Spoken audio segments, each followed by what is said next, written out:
a drill. From there, throw. See 2 shoulders. That's the arm. I want to see those shoulders. There you go from there. You see the difference? How accurate you are when you do it. There you go. How old are you now? Perfect. You don't have to see yourself, your hand. You don't need that. You have to feel it. If you have to turn your head and see the hand, you are not feeling it. You are thinking about it. I don't want you to think. I want you to feel the hand right there because that's your checkpoint. You have to feel it. Make sure that this elbow is pointing up, like that. Right in the shed. Okay, now regular movement. That's your checkpoint, okay? I don't care where you put your hand down here. I don't care where you go. I need you to go from there to here to throw. You have to pass through this checkpoint right here, okay?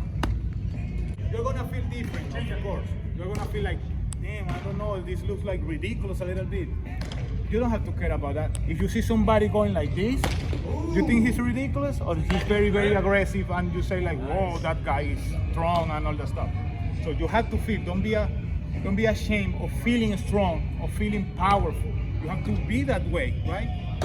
Transform yourself in that new you. Give me that power position and throw. That's what I want to see. Power position, and from there you The higher throw. you start, Checkpoint. the less it's going to want to come down. The lower. When you get here, you want to go forward to throw. You're going to be moving that way for sure, but you don't want to be opening to throw the ball because you are losing power. If you get open, you are losing all that momentum and all that power that you create getting here. So what you really want to do is travel. Shift your body weight from the right leg to the left leg in that same position. You have to try to do that, right? Boom. You are in this position right now. You can come from wherever you want, but you have to get there. And you're gonna pass to a point that from there is where you're gonna twist your arm. You just got here and whip your arm. That is not gonna get faster. That is not stronger than what I said. Hip turning, chest opening, and arm whipping like that. It's a huge difference. When you put that on a sequence, that creates a lot of energy that you translated to the ball, and that is miles per hour that you have, right? So keep that glove moving the entire time. If it gets stuck out here, would you say a little stiff? If it keeps moving, would you say we have a little bit better rhythm? Keep that glove moving.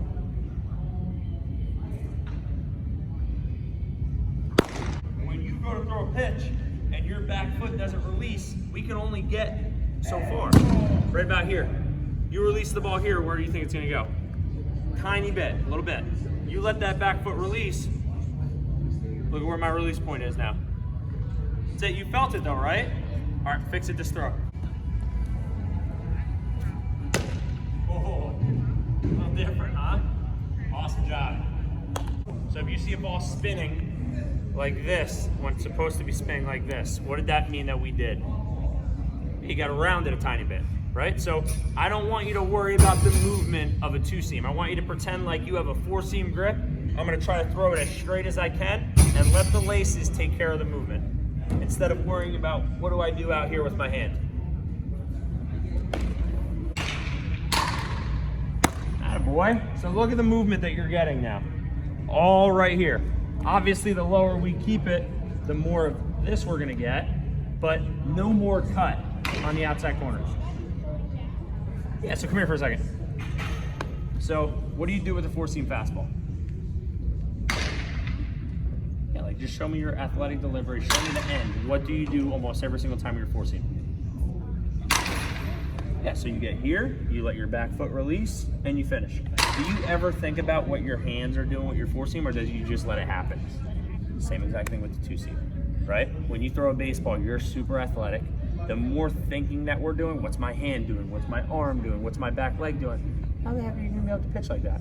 Imagine stepping into a batter's box and saying, okay, load my hands, make sure both of my shoes are tied, make sure that both my pockets are tucked in, see what the pitcher's gonna throw, look over at my stands, wave to my parents, okay, now I'm ready. You're never gonna be able to hit like that. Go up there, stay nice and athletic, I have a 2-seam grip. I'm going to pretend it's a 4-seam, and I'm going to let it rip.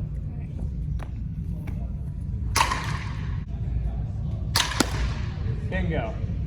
How much thinking was going on?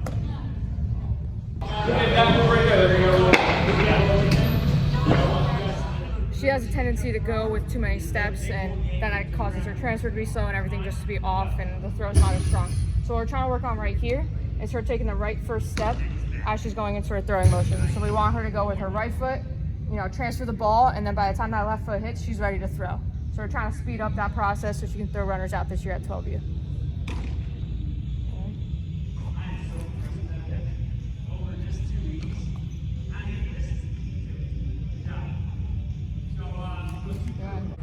All right, so I want you to throw down now.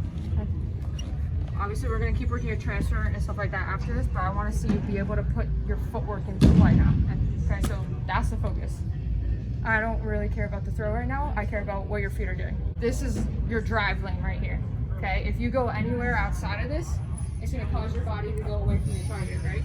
So we talked about that first step being towards second, driving hard off that leg, firing by the time that left foot hits. I want that first step to be with your right foot, not that left foot that takes you kind of off course, okay? Did you feel the left foot go first? Alright, I'm gonna throw the next 3 years, okay? Nothing changes now that the ball's moving, right? Same first step, same everything. Just make sure you catch before you obviously try to go and throw the ball. You got off track with your feet. So then your arm tried to make up for it, sail the ball. Stay smooth. Yeah. I know it was up a little bit. That was your best one. Your feet look awesome. Now we're gonna work your transfer, because sometimes you go down and then you gotta come back up, right? So we talked about how, you're fine. Transfers for catchers, that's what people talk about a lot when they talk about pop time, right?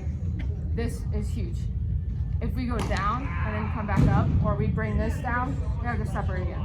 Okay, so the whole goal with the transfer is to see the ball and kind of have soft hands.